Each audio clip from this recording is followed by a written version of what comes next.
Hi everyone, it's me Helene back to finish up with the border on our Coconut Grove shawl. First I want to show you how pretty the Yarn Bee Sugar Wheel 100% cotton from Hobby Lobby worked up, as far as I could go in the one cake that I used to start off in part 1. Measurements with one cake: 4 feet wide by 2 feet high, and should be a nice size to fit from extra small up to size medium. I sure hope Hobby Lobby will bring back more of a variety of colors such as this one for spring and summer called Zest Wishes, but they do have a couple other really nice ones and a whole bunch of neutrals, and I think Dusty agrees with that too. And this tiny little bit of yarn right here is all I had left from that one cake. I did no color controlling. I think it just came out perfect with the stripes all on its own.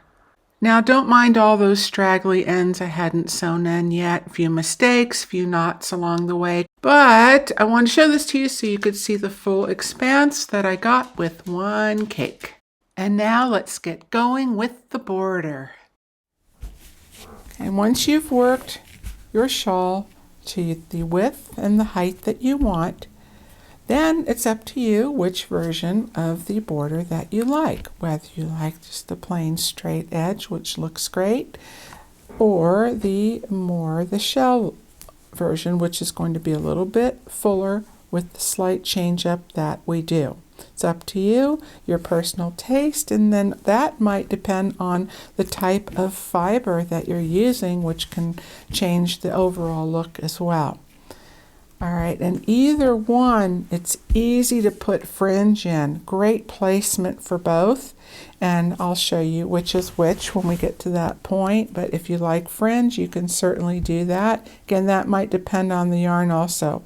I wouldn't put fringe in the coconut cakes yarn because it can tangle on itself, and once it does, it's hard to get those knots out because of these little bits, and it just creates a mess and then a cut, and that's not going to look good with fringe, okay? But on something that's just is sleek, it has nice slip to it and silky feel, I think that would give beautiful drape and look really nice, okay? All right, so everyone, we're going to work one more filet crochet row to set us up for either border, and you work that with the smaller of your two hooks.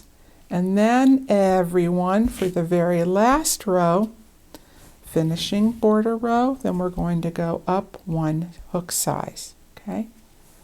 And then when you switch, be sure you set the smaller of the two far away so you don't accidentally grab that instead. All right, so everyone go ahead, work one more filet crochet row just exactly as you have been doing.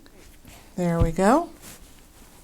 And first I'm going to show you real quick, it's super easy, for that double crochet row, if that is the version that you choose. All right, so just to recap, I've got my larger of the two.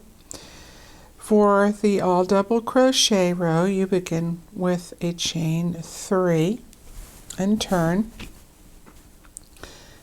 Place 2 double crochets in that same beginning stitch.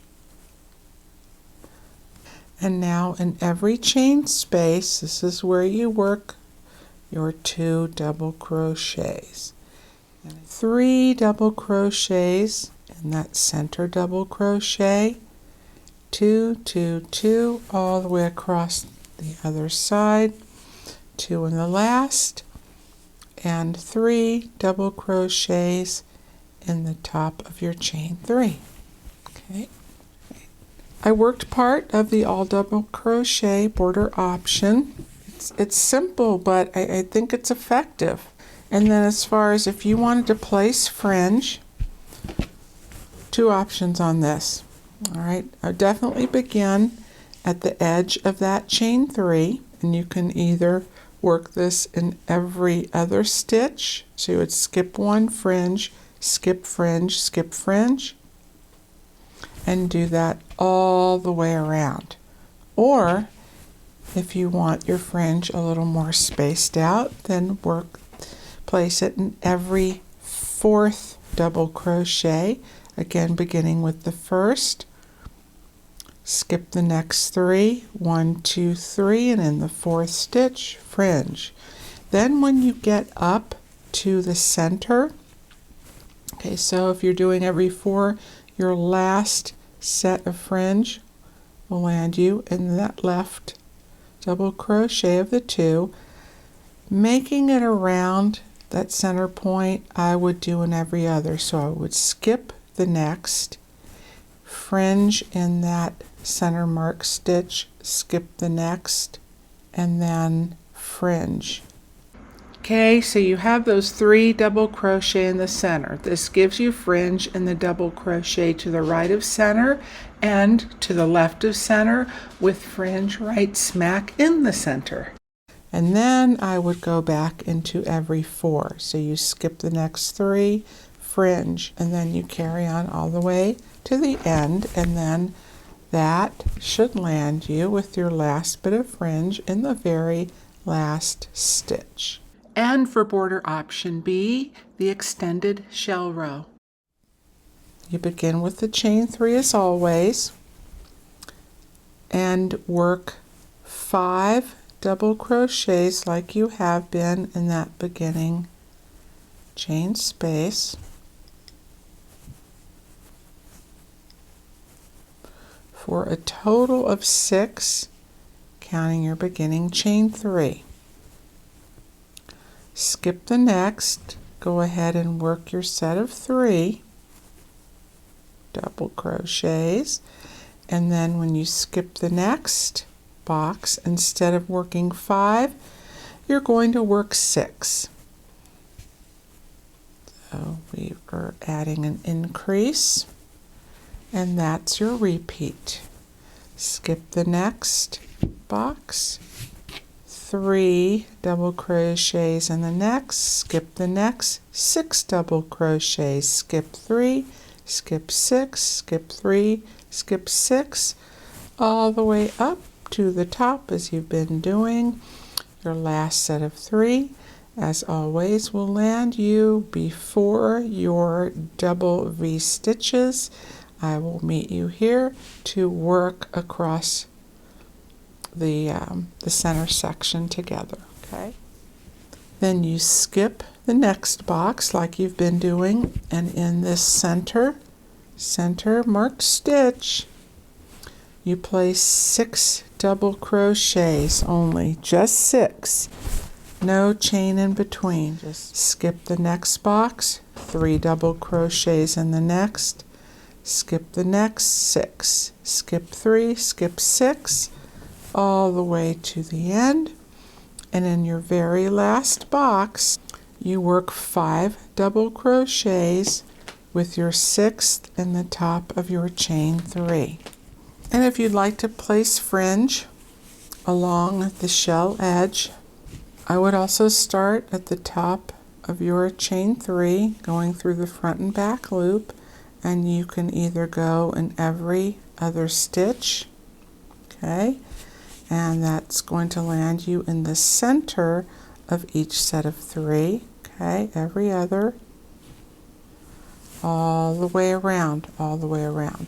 Or if you want just a little bit of fringe, another idea, starting again at the top of your chain 3, skip over the large shell and just place fringe in the center, double crochet in each set of 3. Okay, skip over the next large shell in the center of that set of 3. And do that all the way around up to the top.